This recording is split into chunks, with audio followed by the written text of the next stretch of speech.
Why do 1 in 6 New Yorkers rely on food aid? It's a question that cuts to the heart of life in one of the world's wealthiest cities. Despite the bright lights and bustling streets, millions of New Yorkers face a daily struggle to put food on the table.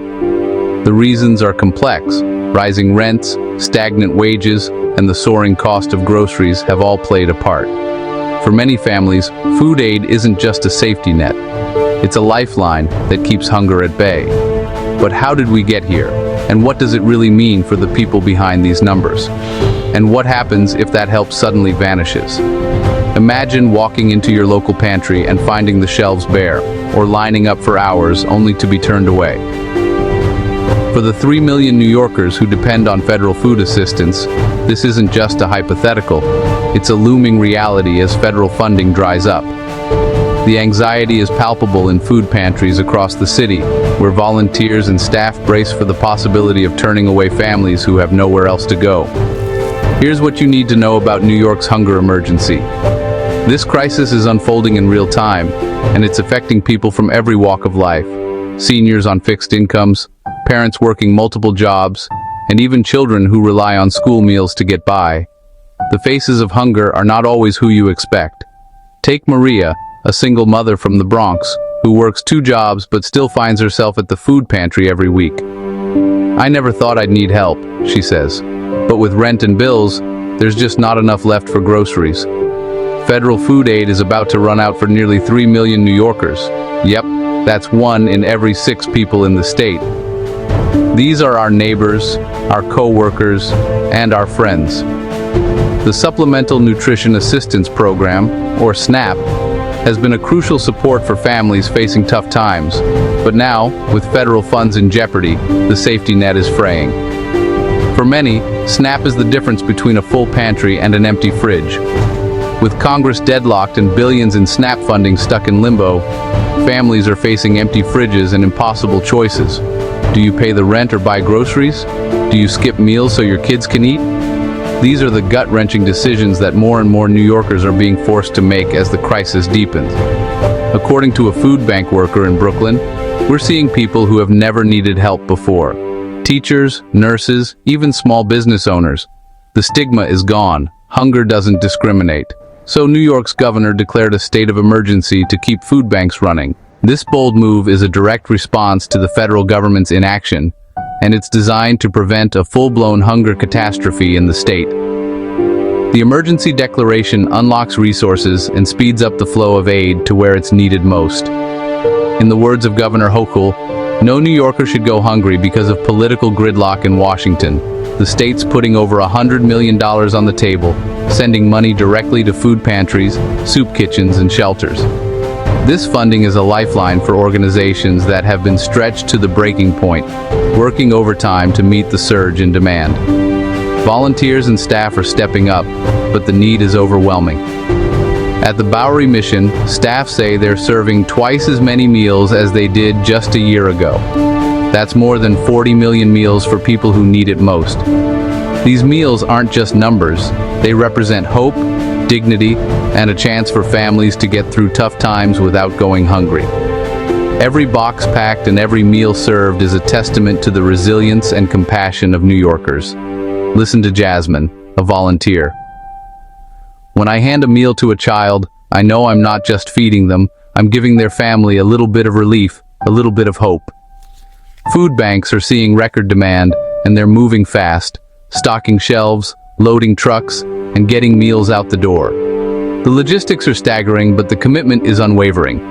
Across the city and state, teams are working around the clock to make sure no one is left behind. In Queens, a food bank director describes the operation as a marathon and a sprint at the same time. But even with this big push, officials say it's only a temporary fix. The emergency funds will help for now, but they won't last forever.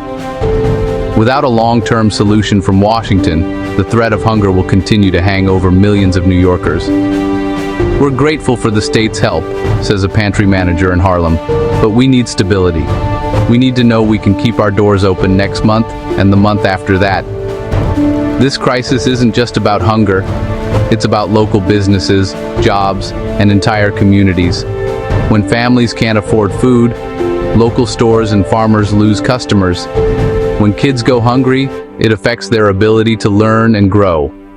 The ripple effects touch every corner of the state, from big cities to small towns. In upstate New York, a grocer says, "When SNAP benefits are cut, we see it right away. People buy less, and that hurts everyone." New York is stepping up for now, but the long-term solution? It's going to require real action at the federal level. State leaders, advocates, and everyday citizens are calling on Congress to break the gridlock and restore critical funding for food assistance programs. The history of food aid in New York stretches back to the Great Depression, when soup kitchens and bread lines first became a lifeline for struggling families. Today, the need is just as urgent. That's going to take Congress actually doing its job.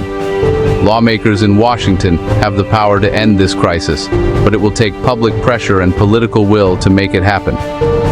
Until then, millions of Americans, including 1 in 6 New Yorkers, remain at risk. As one advocate puts it, hunger is a policy choice. We have the resources to solve this if we choose to act. Stay tuned for updates, support your local food bank, and don't forget to hit like and subscribe for more real news that matters. Together, we can shine a light on this crisis and push for the change our communities desperately need. And remember, behind every statistic is a story. A neighbor, a friend, a family just trying to get by. To understand the roots of food aid in New York, we have to look back nearly a century. During the Great Depression, New Yorkers lined up for hours at soup kitchens, hoping for a hot meal. Community organizations, churches, and local leaders stepped up, laying the foundation for the food banks and pantries we rely on today. The spirit of mutual aid has always been part of New York's DNA. In the 1960s, the federal government launched the food stamp program, now known as SNAP, to help low-income Americans buy groceries. New York was one of the first states to embrace the program, and over the decades, it's become a cornerstone of the fight against hunger. But as the cost of living has soared, the need for food aid has only grown. "I've been volunteering here for 20 years, says Linda, a food bank worker in the Bronx. "I've seen the lines get longer, especially after the pandemic. People are embarrassed at first, but they're always grateful. We try to make everyone feel welcome, no matter what." Her story is echoed by volunteers across the city, who say the need has never been greater. For families like the Rodriguezes in Queens, food aid means more than just meals. It means stability. "When the pandemic hit, my husband lost his job," says Mrs. Rodriguez. "We didn't know how we'd get by.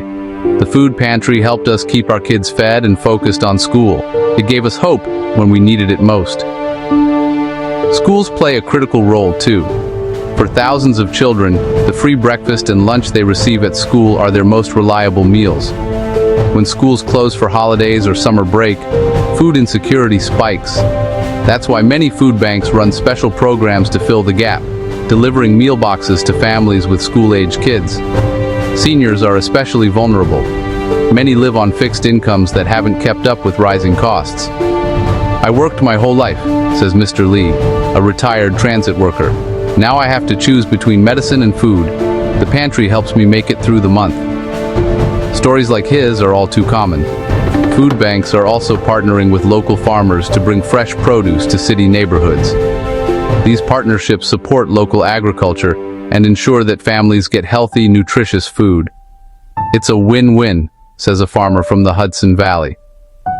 "We get to share our harvest, and families get the fresh food they deserve." The fight against hunger is also a fight for economic opportunity. Many food banks offer job training, resume workshops, and connections to social services. The goal is to help families get back on their feet, not just fill their pantries. "We want to break the cycle of poverty," says a program director in Brooklyn. "Food is just the first step." Across New York, advocates are raising their voices for food justice. They're demanding fair wages, affordable housing, and a stronger safety net. "No one should have to choose between food and rent," says a community organizer. "We need policies that put people first." As the sun sets over New York, the work continues. Volunteers pack up, families head home, and the city prepares for another day. The fight against hunger is far from over, but every meal served, every box packed, and every voice raised brings us one step closer to a future where no New Yorker goes hungry. If you want to help, there are so many ways to get involved. Volunteer at your local food bank, donate what you can, or call your representatives and demand action. Every effort counts. Together, we can make a difference. One meal, one family, one community at a time. This is New York, resilient, compassionate, and determined. No matter how tough the challenge, we rise to meet it. Let's keep fighting for a city where everyone has enough to eat. Thank you for watching, and remember, the story of hunger in New York is still being written. Let's make sure it ends with hope.